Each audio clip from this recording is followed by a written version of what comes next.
Hello children, നമുക്കിന്ന് exercise 8.1 third question ചെയ്യാം. Show that if the diagonals of a quadrilateral bisect each other at right angles, then it is a rhombus. എന്താണ് ക്വസ്റ്റ്യനിൽ പറഞ്ഞിരിക്കുന്നത്? ഒരു ക്വാഡ്രിലാറ്ററലിലെ diagonals right angles ആയിട്ട് bisect ചെയ്യുകയാണെങ്കിൽ, അതായത് 90 ഡിഗ്രിയിൽ ബൈസെക്റ്റ് ചെയ്യുകയാണെങ്കിൽ അതൊരു റോംബസ് ആണ് എന്ന് പ്രൂവ് ചെയ്യാനാണ് പറഞ്ഞിരിക്കുന്നത്, അല്ലേ? അപ്പോൾ ആദ്യം നമുക്കൊരു ക്വാഡ്രിലാറ്ററൽ വരയ്ക്കാം. ABCD എന്ന് നമുക്കിന് പേരും കൊടുക്കാം. ഓക്കെ, ഇനി ഇതിലുള്ള കാര്യങ്ങൾ നമുക്ക് എഴുതാം. Given ABCD is a quadrilateral. Then its diagonals AC and BD bisects each other at 90 degree at a point O. ഇതിൻ്റെ AC എന്നും BD എന്നും പറയുന്ന ഈ രണ്ട് ഡയഗണൽസ് O എന്ന പോയിന്റിൽ 90 ഡിഗ്രി ആംഗിൾസിൽ ബൈസെക്റ്റ് ചെയ്യുന്നുണ്ട്, അല്ലേ? ഇനി ഇതൊരു റോംബസ് ആണ് എന്ന് നമുക്ക് പ്രൂവ് ചെയ്യാം. അപ്പോൾ നമുക്ക് ആദ്യം എന്താണ് കണ്ടുപിടിക്കേണ്ടതെന്ന് എഴുതാം. To prove ABCD is a rhombus. എങ്ങനെ പ്രൂവ് ചെയ്യാം? നമുക്കിവിടെ ഓൾറെഡി രണ്ട് ഡയഗണൽസ് ഉണ്ട്, അല്ലേ? ഒരു ക്വാഡ്രിലാറ്ററലിൽ രണ്ട് ഡയഗണൽസ് വരച്ചപ്പോൾ തന്നെ നമുക്കിവിടെ 4 ട്രയാങ്കിൾസ് ഫോം ആയിട്ടുണ്ട്, അല്ലേ? അപ്പോൾ നമുക്കിതിലെ രണ്ട് ട്രയാങ്കിൾസ് ഒന്ന് കൺസിഡർ ചെയ്ത് നോക്കാം. അത് നമുക്ക് ഈ ട്രയാങ്കിൾ AODയും അതുപോലെ ട്രയാങ്കിൾ COBയും കൺസിഡർ ചെയ്യാം. In triangle AOD and triangle COB. അപ്പോൾ ഈ രണ്ട് ട്രയാങ്കിൾസ് ആണ് നമ്മൾ കൺസിഡർ ചെയ്തിരിക്കുന്നത്, അല്ലേ? ഇനി ഇതിൽ ഈക്വൽ ആയിട്ടുള്ള കാര്യങ്ങൾ നമുക്ക് നോക്കാം. എന്തൊക്കെയാണ് ഈക്വൽ ആയിട്ടുള്ളത്? ഇവിടെ ഈ ട്രയാങ്കിളിൻ്റെ AO എന്ന ഈ സൈഡും അതുപോലെ ഈ ട്രയാങ്കിളിൻ്റെ CO എന്ന സൈഡും, ഇത് രണ്ടും ഒരു ഡയഗണലിനെ ബൈസെക്റ്റ് ചെയ്തിരിക്കുന്നതാണ്, അല്ലേ? അപ്പോൾ അത് രണ്ടും ഈക്വൽ ആണല്ലോ. നമുക്ക് എങ്ങനെ എഴുതാം? AO is equal to CO എന്ന് എഴുതാം, അല്ലേ? AO is equal to CO. ഇനി ഈ രണ്ട് സൈഡ്സ് നോക്കിയാലോ? OD is equal to OB എന്ന് പറയാം, അല്ലേ? ഇതും ഒരു ഡയഗണലിനെ ബൈസെക്റ്റ് ചെയ്തിരിക്കുന്നതാണ്. OD is equal to OB. ഇനി ഇതിലെ ഈ രണ്ട് ആംഗിൾസ് നോക്കിയേ.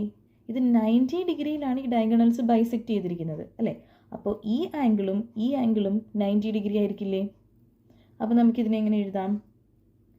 ആംഗിൾ AODയും അതുപോലെ ആംഗിൾ BOCയും ആണ്, അല്ലേ?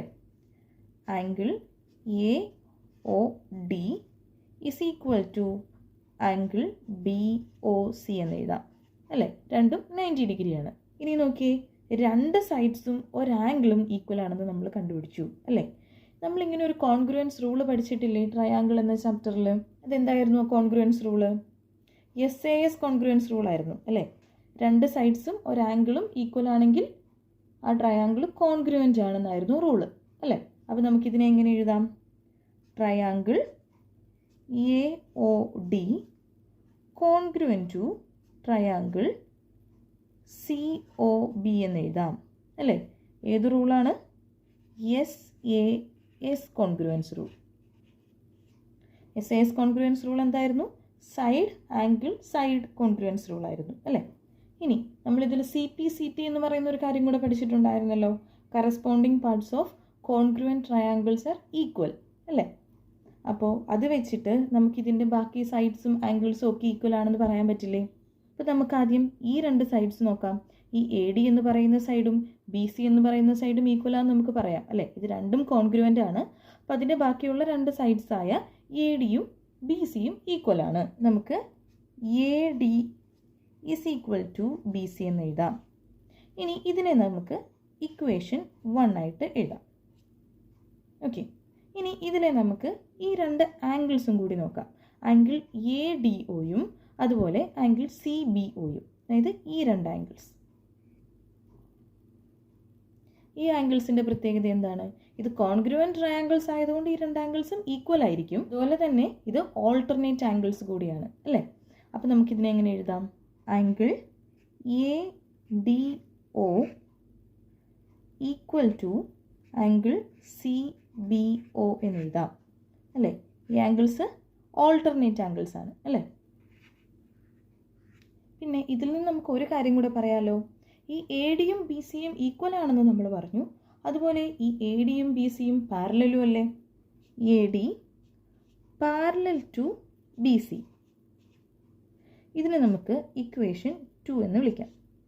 ഈ ഇക്വേഷൻ 1ഉം ഇക്വേഷൻ 2ഉം കൺസിഡർ ചെയ്താൽ നമുക്ക് ഈ ABCD ഒരു പാരലലോഗ്രാം ആണെന്ന് പറയാൻ പറ്റും അല്ലേ? എന്താ കാര്യം? ഇതിൻ്റെ ഓപ്പോസിറ്റ് സൈഡ്സ് ആയ ADയും BCയും ഈക്വലുമാണ്, പാരലലുമാണ്. From equation 1 and 2 we can say that ABCD is a parallelogram as opposite sides of ABCD are equal and parallel. പക്ഷെ നമുക്ക് പ്രൂവ് ചെയ്യേണ്ടത് ഇതൊരു റോംബസ് ആണെന്നാണ് അല്ലേ? ഇനി ഒരു കാര്യം കൂടെ നമ്മൾ പഠിച്ചിട്ടുണ്ട്. ഒരു പാരലലോഗ്രാമിൻ്റെ ഡയഗണൽസ് 90 ഡിഗ്രിയിൽ ബൈസെക്റ്റ് ചെയ്താൽ അതൊരു റോംബസ് ആയിരിക്കും അല്ലേ? നമുക്ക് ക്വസ്റ്റ്യനിൽ തന്നെ ഓൾറെഡി പറഞ്ഞിട്ടുണ്ട് ഈ ക്വാഡ്രിലാറ്ററലിൻ്റെ ഡയഗണൽസ് 90 ഡിഗ്രിയിലാണ് ബൈസെക്റ്റ് ചെയ്യുന്നതെന്ന് അല്ലേ? ഇത് പാരലലോഗ്രാം ആണെന്ന് നമുക്ക് കിട്ടി. In parallelogram ABCD, diagonals AC and BD are perpendicular bisectors. Therefore, ABCD is a rhombus. Hence, proved. നമ്മളിവിടെ എന്താ ചെയ്തത്? ഒരു ക്വാഡ്രിലാറ്ററൽ വരച്ചു, അതിന് 2 ഡയഗണൽസ് കൊടുത്തു അല്ലേ? 90 ഡിഗ്രിയിൽ ബൈസെക്റ്റ് ചെയ്യേണ്ട 2 ഡയഗണൽസും കൊടുത്തു. ഇനി ഈ ABCDയെ ഒരു റോംബസ് ആണെന്ന് പ്രൂവ് ചെയ്യണം അല്ലേ? അതിന് വേണ്ടിയിട്ട് നമ്മൾ 2 ട്രയാങ്കിൾസിനെ കൺസിഡർ ചെയ്തു. ആ 2 ട്രയാങ്കിൾസും കോൺഗ്രുവൻ്റ് ആണെന്ന് SAS കോൺഗ്രുവൻസ് റൂൾ വെച്ചിട്ട് പ്രൂവ് ചെയ്തു അല്ലേ? ഇനി ആ കോൺഗ്രുവൻസ് റൂളിൻ്റെ തന്നെ CP/CT ഉപയോഗിച്ച് നമ്മൾ അതിൻ്റെ സൈഡ്സ് പാരലൽ ആണെന്നും ഈക്വൽ ആണെന്നും പ്രൂവ് ചെയ്തു. ഒരു ക്വാഡ്രിലാറ്ററലിൻ്റെ 2 സൈഡ്സ് ഈക്വലും പാരലലും ആണെങ്കിൽ അതെന്തായിരിക്കും? പാരലലോഗ്രാം ആയിരിക്കും അല്ലേ? ഇനി ഒരു പാരലലോഗ്രാമിൻ്റെ ഡയഗണൽസ് 90 ഡിഗ്രിയിൽ ബൈസെക്റ്റ് ചെയ്താൽ അതൊരു റോംബസ് ആയിരിക്കും എന്ന റൂൾ വെച്ചിട്ട് നമ്മൾ ABCD ഒരു റോംബസ് ആണ് എന്ന് പ്രൂവ് ചെയ്തു.